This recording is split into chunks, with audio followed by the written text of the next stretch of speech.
राम राम मित्रों, आपने thumbnail and title में बिल्कुल सही पढ़ा। क्या खेती से अमीर बना जा सकता है?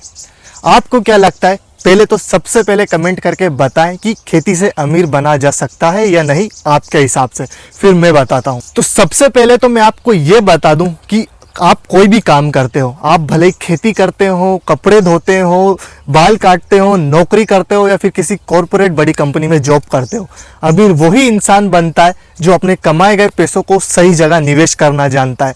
फिर इसमें यह बात मैटर नहीं करती कि आप कितना अमाउंट कमाते हैं। दोस्तों, खेती से एक अच्छा मुनाफा, एक प्रॉफिट कमाना एक छोटे किसान के लिए, आम किसान के लिए, भारत जैसे विकासशील देश के लिए, डेवलपिंग कंट्री के लिए एक काफी चैलेंजिंग टास्क होता है। भारत में एक छोटा किसान जिसके पास 2 से लेकर 5 बीघा के आसपास जमीन होती है, वो खेती से मुनाफा तो छोड़ो, अपनी बेसिक नीड्स की भी पूर्ति नहीं कर पाता, जो कि होती है रोटी, कपड़ा और मकान।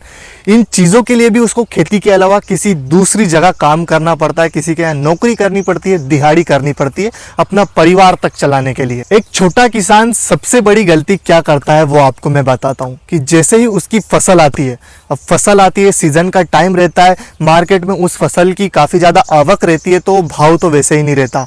जिसके बाद वो आते ही से बेच देता है। ऊपर से जो बिचौलिया, जो मंडी में होते हैं, बनिया होते हैं, बिचौलिए होते हैं, वो आपके पूरे प्रॉफिट को खा जाते हैं। अब मेरी जो बात बताने वाला हूँ, इस बात को ध्यान से समझना मेरे किसान भाइयों। तो अब मान लीजिए, आपको एक उदाहरण के तौर पे बताता हूँ। मान लीजिए मेरा दोस्त है अभिषेक। अब मैं एक छोटा किसान हूँ, मेरे पास ज़्यादा ज़मीन नहीं है, और ये एक व्यापारी है, बिचौलिया है। अब जैसे ही मेरी फसल आई, गेहूँ की फसल मान लीजिए, तो जैसे ही मेरी फसल आई, मैं इसके पास गया बेचने के लिए, और मंडी में भाव चल रहा है 16 रुपये किलो। तो इस हिसाब 16 रुपये के भाव में मैंने इसको अपने गेहूं की फसल बेच दी। अब ये यहाँ पे क्या करेगा, या तो ये क्या करेगा कि डायरेक्ट खरीदते ही किसी जो बड़ी कंपनी है, जो जैसा आटा बनाती है आशीर्वाद, देश की सबसे बड़ी कंपनी है इस फील्ड में, इस नीश में, तो उनको बेचता है। मान लो उनको बेचा इसने, तो मेरे से खरीदा इसने लगभग 16 रुपये में, पर ये उनको लगभग 18-19 रुपये में बेचेगा। और दूसरा काम ये क्या कर सकता है कि फसल को थोड़े समय इंतजार करा के रखेगा। कुछ समय इसने फसल को स्टोरेज कर ली, जो इसने मेरे से खरीदी थी। उसके बाद जैसे ही सीज़न निकल गया, गेहूं के मार्केट में रेट बढ़े, मान लीजिए 20-21 का भाव हो गया, तो इसने खरीदा तो 16 में, बेचा 21 में, और 7-8 महीने इसने जो स्टोरेज करके रखी फसल को, उसमें कॉस्ट आ गई 1-2 रुपये, तो भी इसको 3 से 4 रुपये का फ़ायदा हो गया। इस हिसाब से प्रति कुंटल इसने मेरी फसल से 400 रुपये तक कमाए। और वही बात करूँ मेरी, तो मैंने तो मेहनत भी करी, हल चलाया, खेत में खाद फेंका, धूप में पसीना बहाया, लेकिन मेरी फसल के मजे बिल्कुल ये ले गया। अब मैं यहाँ पे अपने जो किसान भाई है उनसे हाथ जोड़ के निवेदन करूँगा कि अगर आप अपनी फसल आते से ही ना बेचें, अगर बेचने की नौबत आ रही है, पैसों की ज़रूरत है, किसी का लोन है, तो फिर एक बात का ध्यान रखें कि जितना हो सके उतनी ज़्यादा कीमत पर बेचने का प्रयास करें, और हो सके तो रोक लो, सीज़न निकल जाने दो। और अगर बेचने कोई इमरजेंसी है, बेचना चाहते हैं, तो पहले एक बात का कैलकुलेशन कर लें कि आपके जो भी खर्चे हुए हैं, आपकी मेहनत, आपके खर्चे, खाद वाद जो भी है, उसके बाद जो सामने वाला व्यापारी आपको आपकी फसल के बदले में जो कीमत प्रदान कर रहा है, अपने खर्चे उस कीमत में से काटने के बाद आपको कुछ बच रहा है या नहीं, और बच रहा है तो आप उसमें संतुष्ट है कि नहीं। तो इन सब पूरी बातों का ध्यान में रख के अपनी फसलों को बेचेगा। और दूसरा निवेदन करूंगा मेरे बड़े भाई बहनों जो इस वीडियो को देख रहे हैं, जो युवा हैं और जिनमें सामर्थ्य कुछ कर दिखाने का, जो सोच रहे हैं कि मैं मेरे देश के लिए, मेरे लोगों के लिए कुछ करना चाहता हूँ, तो उनसे निवेदन करना चाहता हूँ और उनसे कहना चाहता हूँ, और उन युवाओं से भी कहना चाहता हूँ जो कहते हैं कि सरकार कुछ नहीं कर रही है, देश में बेरोजगारी बढ़ रही है, सरकारी नौकरी की कोई वैकेंसी ही नहीं खुलती है।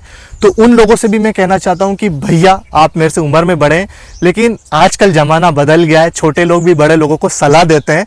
तो सुनिए, अगर सरकारी नौकरी ही रोजगार होता, रोजगार का एकमात्र साधन होता, तो इस हिसाब से हमारे अंबानी जी, अडानी जी, वो भी बहुत बड़े बेरोजगार हैं इस हिसाब से। तो भाइयों, मैं आपसे कहना चाहता हूं कि सबसे पहले तो बहाने देना बंद करो और कुछ करने का हौसला अपने अंदर पैदा करो। आज दुनिया का सबसे युवा देश है भारत। हम युवा ही चाहे तो क्या कुछ नहीं कर सकते, पूरी दुनिया को अपना लोहा मनवा सकते हैं, और आज मनवा ही रहे हैं। तो बस एक चिंगारी अपने अंदर जलाओ, और आप चाहें तो अपने गाँव से, अपने छोटे कस्बे से शुरुआत कर सकते हैं और आप अपनी खुद की और आसपास के किसानों की बड़ी मदद कर सकते हैं। आप ऐसी जगह रहते हैं जहां गेहूं की फसल होती है, तो गेहूं से रिलेटेड क्या मार्केट में प्रोडक्ट बनते हैं, आप उससे रिलेटेड कुछ छोटा व्यवसाय उद्योग स्टार्ट कर सकते हैं। आप ऐसी जगह रहते हैं जब बांस की खेती होती है, तो आज सबसे ज़्यादा चीज़ चल रही है, लोग बेम्बो टूथपेस्ट होता है, बेम्बो टूथब्रश होता है, इन सब चीज़ों की तरफ शिफ्ट कर रहे हैं, नेचुरल चीज़ों की तरफ शिफ्ट कर रहे हैं, प्लास्टिक से दूर भाग रहे हैं। बेम्बो की बोतल आती है बांस की, तो आप इन सब चीज़ों को बना सकते हैं। आसपास के किसानों से खरीदिए, सीखिए। आज आपके हाथों में एक ऐसा डिवाइस है, ऐसा ब्रह्मास्त्र है, जिसके चलते आप घर से ही फ्री में क्या कुछ नहीं सीख सकते। बस ज़रूरत है तो एक आग की। साथियों, भारत का किसान तब तक अमीर नहीं बन पाएगा जब तक अपनी आय में, अपनी जो इनकम है उसमें बढ़ोतरी नहीं कर पाएगा, जब तक वो अपने जो उगाए गए खेती के प्रोडक्ट हैं वो डायरेक्ट बिचौलियों को बेच देगा। आप अपने जो प्रोडक्ट हैं, जो भी उगा रहे हैं, खेती कर रहे हैं, वो कोशिश करिए कि जो इसका एंड कंज्यूमर है, जो उस चीज़ को खाएगा, उस तक आप डायरेक्टली पहुंचाओ, ना कि इन बीच के जो बिचौलिए वो सब कमीशन काट काट के आपकी एस्तेसी कर देते हैं। तो आप करेंगे कैसे? तो युवा लोगों को मैंने सबसे पहले बताया है, आप ऐसी जगह चुनो, देखो कि आपके आसपास क्या सबसे ज़्यादा उगता है। अब मैं खेती के पर्पज़ से बता रहा हूँ तो उस हिसाब से मैं चलूँगा। आप अगर खेती के अलावा भी कुछ करना चाहते हैं तो कर सकते हैं। तो आप आसपास के किसानों को देखो यार, क्या उगाते हैं, आपके क्षेत्र में क्या ज़्यादा उगता है, तो आप अपनी जो खेती करते हैं वो उसका प्रोसेस करें, उसकी प्रोसेसिंग करें। 60-70 हज़ार रुपये में मशीन आ जाती है दाल मिल। और लोकल मार्केट में आप स्टार्टिंग में करोगे तो आपको कोई लाइसेंस, कोई पेपर वर्क की भी ज़रूरत नहीं है, खुली बेचो यार, धीरे धीरे आप। अब दाल एक ऐसी चीज़ है जो इंडिया के हर घर में खाया जाता है, हर घर में इसका पोटेंशियल कस्टमर मिलेगा, रोज बनाई जाती है। अब ऐसी कौन सी चीज़ है यार, सोचो ना आप, दिन में कई लोग 2-2, 3-3 टाइम दाल खाते हैं, तो इसका मार्केट तो है। और अब आप ये सोच लो कि डर जाओ कि बड़ी बड़ी कंपनीज ऑलरेडी हैं, तो भाई याद रखना, इंडिया में अपने जैसे मिडिल क्लास लोग आज भी ब्रांड को प्रीफर नहीं करते हैं।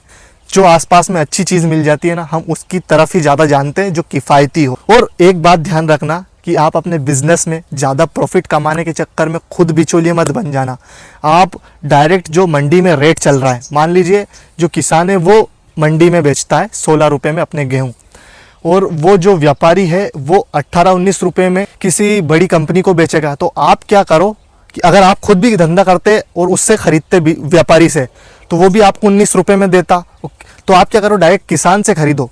किसान से आप खरीद लो 17-18 रुपये में, 19 और 1 रुपये आप भी बचा लो, तो आपका फ़ायदा, किसान का भी फ़ायदा। और मैं खुद किसान का बेटा हूँ यार, तो समझता हूँ 2 रुपये की वैल्यू क्या होती है। 100 कुंटल पे यही 2 रुपये 20,000 हो जाते हैं, और ये हमारा पूरा खर्चा निकाल देते हैं, खाद बीज का, सबका। तो दोस्तों, इस वीडियो में मैंने आपको बताया कि आप खेती से किस तरीके से एक अच्छा अमाउंट कमा सकते हैं और अपने आसपास के किसानों की भी मदद कर सकते हैं। और दोस्तों याद रखना, कोई सरकार, कोई कॉरपोरेट कंपनी कुछ नहीं करेगी, सिर्फ आपको ही बीड़ा उठाना पड़ेगा, आपको जिम्मेदारी लेनी पड़ेगी। और ये मत सोचिए कि मुश्किलें हर चीज़ में आती है, किस चीज़ में नहीं आती। अब हम भी कर रहे हैं, कई मुश्किलें आती है यार। और ये भी मत सोचिए कि लोग क्या कहेंगे, मेरे आसपास कई किसान काम कर रहे हैं, मैं सोच लूँ कि वीडियो कैसे बनाऊँ गाँव के माहौल में, तो फिर कुछ हो ही नहीं पाएगा ना। तो बस आपसे यही निवेदन करता हूँ कि जब तक आप खेती को व्यापार में नहीं बदलोगे, तब तक आप खेती से नहीं कमाओगे, और जैसा चल रहा है वैसा ही चलता रहेगा। तो युवाओं से निवेदन है कि कृपया कर थोड़ी जिम्मेदारी लें, स्टार्ट करें। सरकारी नौकरी का आपका ड्रीम है, गोल है, वही लक्ष्य, तो मैं नहीं रोकूंगा।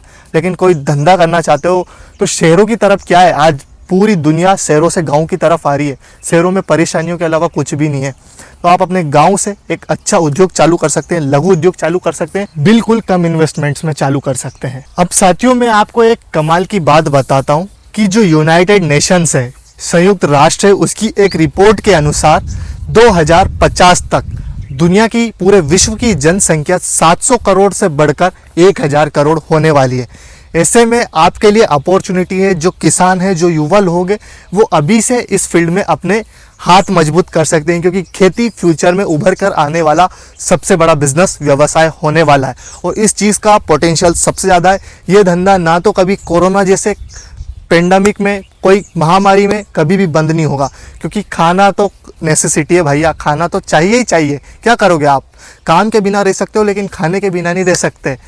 तो ये चीज़ तो ज़रूरत है ही है लोगों की। और दूसरी कमाल की बात यह है कि जो किसान अपनी ज़मीन को छोड़कर सोचते हैं कि ज़मीनों में कुछ नहीं है, वो बाहर जाकर बसना चाहते हैं, बाहर कुछ करना चाहते हैं, तो बेटा लोग, आज मैं आपको बता दूं कि आप घर बैठे इंटरनेट के माध्यम से, और आजकल तो हर जगह रोड की सुविधा, इंटरनेट की सुविधा, बिजली पानी सब पहुंच गया है, तो आप जहां हो वहीं से एक अच्छा व्यवसाय स्टार्ट कर सकते हो खेती की फील्ड में।